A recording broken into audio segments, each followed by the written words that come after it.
ঈদের দিনের সুন্নাহ। সর্বপ্রথম আজকে 30শে রমাদান, চেষ্টা করব চাঁদ দেখার। চাঁদ দেখার সাথে সাথে ঈদের চাঁদ দেখা কি সুন্নাহ। আল্লাহ রাসূল সাল্লাল্লাহু আলাইহি ওয়াসাল্লাম যখন ঈদের চাঁদ দেখতেন সাথে সাথে একটা দোয়া পড়তেন, আল্লাহুম্মা আহিল্লাহু আলাইনা বিল ইয়ামনি ওয়াল ঈমানি ওয়াস সালামি ওয়াল ইসলাম রব্বি ওয়া রাব্বুকাল্লাহ। এই দোয়াটা পড়তেন। তাহলে ঈদের দিন যখন চাঁদ উদিত হবে তখন আমরা চাঁদ দেখার সাথে সাথে এই দোয়াটা পড়ব। 2 নাম্বার, চাঁদ দেখার পরে আমরা তাকবীর বলবো।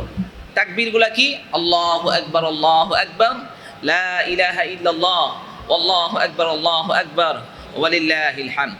নাফি রাহমাতুল্লাহ আলাইহি বলেন যে কানা ইয়াখরুজু ইয়াউমাল ঈদ ইলাল মুসাল্লা ফায়ুকাব্বিরু হাত্তা ইয়াতিয়াল মুসাল্লা ওয়া হাত্তা ইয়াকদিয়াস সালাত। ইবনে ওমর রাদিয়াল্লাহু তাআলা আনহু ঈদের দিন ঈদগাহে যাওয়ার সময় তাকবীর বলতে বলতে যেতেন এবং নামাজ শেষ হওয়া পর্যন্ত তাকবীর বলতে থাকতেন। তাহলে আমাদের ঈদুল ফিতরের দিনে আমরা তাকবীর বলবো চাঁদ দেখার পর থেকে আমরা ঈদের দিন পর্যন্ত। আর ঈদুল আজহার ক্ষেত্রে আমরা 9 তারিখের ফজর থেকে 13 তারিখের আসর পর্যন্ত প্রায় 5 দিন ব্যাপী এই তাকবীরটা আমরা পড়ব। তাহলে 2 নাম্বার আমল কি? 2 নাম্বার সুন্নাহ কি? 2 নাম্বার সুন্নাহ হলো তাকবীর পড়া, বেশি বেশি তাকবীর পড়া। 3 নাম্বার মিসওয়াক করা। 3 নাম্বার কি করা? মিসওয়াক করা। কেন? আল্লাহ রাসূল সাল্লাল্লাহু আলাইহি ওয়াসাল্লাম বলেন, লাউলা আন আশুক্কা আলা উম্মতি লাআমারতুহুম বিসওয়াকি ইনদা কুল্লি সালাত।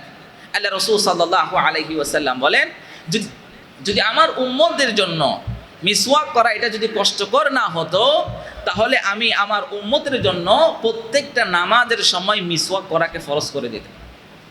তাহলে মিসওয়াকের ফজিলত অনেক বেশি। আল্লাহ রাসূল সাল্লাল্লাহু আলাইহি ওয়াসাল্লাম বলেন, আসসিয়াকু মাতহারাতুল লিল ফামি ওয়া মারদাতুল লির রাব্বি।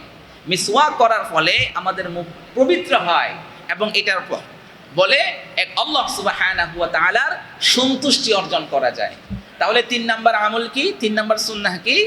মিসওয়াক করা। 4 নাম্বার গোসল করা। ভালোভাবে কি করা? গোসল করা। ঈদগাহে আসার আগে কি করা? গোসল করা। নাফি রাহমাতুল্লাহ আলাইহি থেকে বর্ণিত, আব্দুল্লাহ ইবনে ওমর রাদিয়াল্লাহু তাআলা আনহু কানা ইয়াগতাসিলু ইয়াউমাল ফিতরি ক্বাবলা আন ইয়াগদুয়া ইলাল মুসাল্লা। হযরত ওমর রাদিয়াল্লাহু তাআলা আনহু ঈদুল ফিতরের দিন সকালে ঈদগাহে যাওয়ার পূর্বে তিনি গোসল করে যেতেন। তাহলে 4 নাম্বার ঈদের যে সুন্নাহ সে সুন্নাহটা হলো কি? গোসল করে যাওয়া। 5 নাম্বার উত্তম পোশাক পরিধান করা।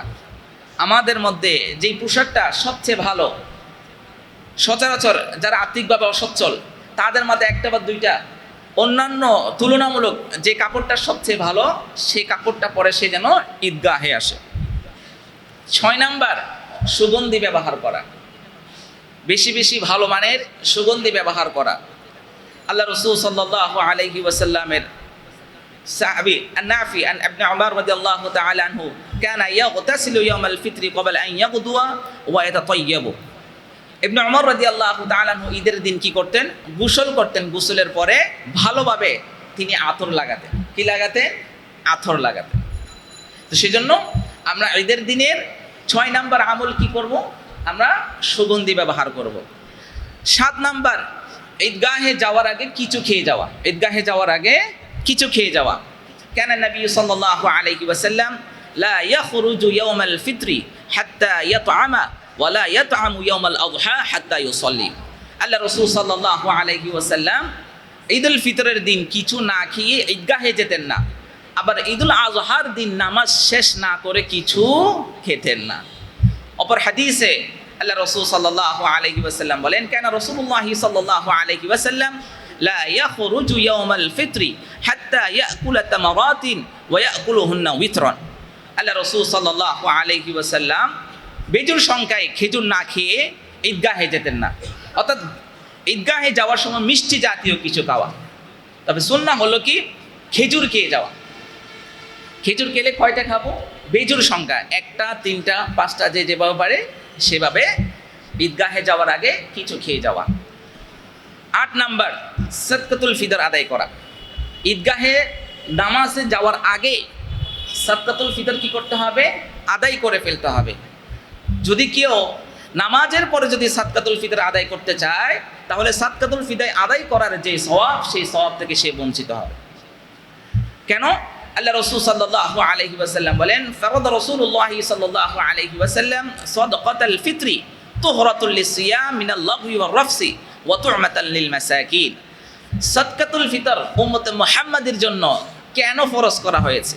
সাদকাতুল ফিতর দেওয়ার ফলে আমরা রোজা রাখার সময়ে যতগুলো ত্রুটি হয়েছে, যত ভুল হয়েছে, এই ভুলগুলোর কাফারা স্বরূপ আমরা কি দিই? সাদকাতুল ফিতর দিই। 2 নাম্বার, যে মিসকিনরা রয়েছে, সেই মিসকিনরা যেন অন্তত ঈদের দিন কিছু সেমাই বা তাদের প্রয়োজনীয় জিনিস যেন তারা কিনতে পারে, সেজন্য তাদের কাছে সাদকাতুল ফিতরগুলো পৌঁছে দেওয়া। বর্তমান সময়ে যেহেতু মানুষের টাকার প্রয়োজন বেশি, সেজন্য আমাদের সমাজের মধ্যে টাকার সিস্টেমে দিয়ে দেওয়া হয় সাদকাতুল ফিতরটা।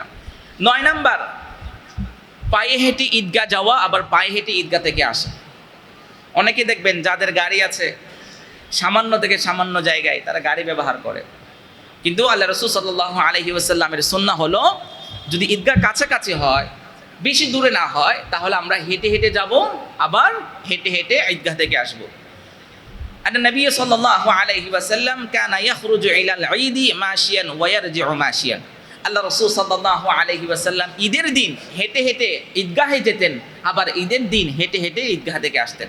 পর হাদিসের মধ্যে আছেন আল্লাহ রাসূল সাল্লাল্লাহু আলাইহি ওয়াসাল্লাম একটা সুন্নাহ হলো, মানুষ ঈদের দিন এক রাস্তা দিয়ে যাবে, আরেকটা রাস্তা দিয়ে আসবে। ধরেন কোনো কথায় এই জায়গার মধ্যে কেউ এই পাশ দিয়ে ঢুকবে, নামাজ পড়ার সময় এই পাশ দিয়ে ঢুকবে, আর বের হওয়ার সময় এদিক দিয়ে চলে যাবে, রাস্তা পরিবর্তন করবে। এটাও একটা সুন্নাহ। 10 নাম্বার, ঈদগাহে গিয়ে আগে পরে কোনো ধরনের সালাত না পড়া। ঈদগাহ গিয়ে আগে পরে কোনো সালাত না পড়া। এই প্রসঙ্গে আল্লাহ রাসূল সাল্লাল্লাহু আলাইহি ওয়াসাল্লাম বলেন, আন্না নবী সাল্লাল্লাহু আলাইহি ওয়াসাল্লাম খরাজা ইয়াউমাল ফিতরি ফাসাল্লা রাকাআতাইনি লাম ইউসাল্লি ক্বাবলাহা ওয়ালা বা'দাহা ওয়া মা'আহু বিলাল।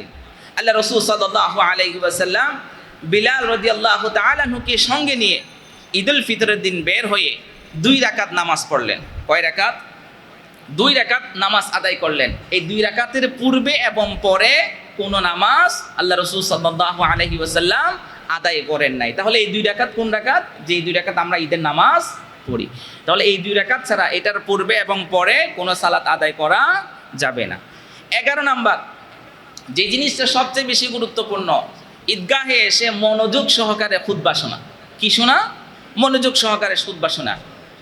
আন আব্দুল্লাহ ইবনে সাইব রাদিয়াল্লাহু তাআলা আনহু قال شهدت مع رسول الله صلى الله عليه وسلم العيد فلما قضى الصلاة قال إنا نخطب فمن أحب أن يجلس للخطبة فليجلس ومن أحب أن يذهب فليذهب। আব্দুল্লাহ ইবনে সাইব রাদিয়াল্লাহু তাআলা আনহু থেকে বর্ণিত, তিনি বলেন, আমি রাসূল সাল্লাল্লাহু আলাইহি ওয়াসাল্লামের সাথে ঈদের নামাজ আদায় করি এবং নামাজ শেষে আল্লাহ রাসূল সাল্লাল্লাহু আলাইহি ওয়াসাল্লাম দাঁড়িয়ে বললেন, আমি এখন খুতবা দেব, আমি এখন খুতবা দেব। যে শুনতে চায় সে যেন বসে, আর যে শুনতে চাইবে না সে যেন চলে যায়। এখানে শুনতে চায় না চলে যায় মানে, দেখবেন খুতবা চলাকালীন সময় অনেক ব্যক্তিরা কথা বলে, উচ্চস্বরে কথা বলে। সুতরাং খুতবা এটা হচ্ছে ওয়াজিব। তো ওয়াজিব চলাকালীন সময়ে কেউ যদি কথা বলে, তাহলে সে ওয়াজিবকে তরফ করলো, তাই না?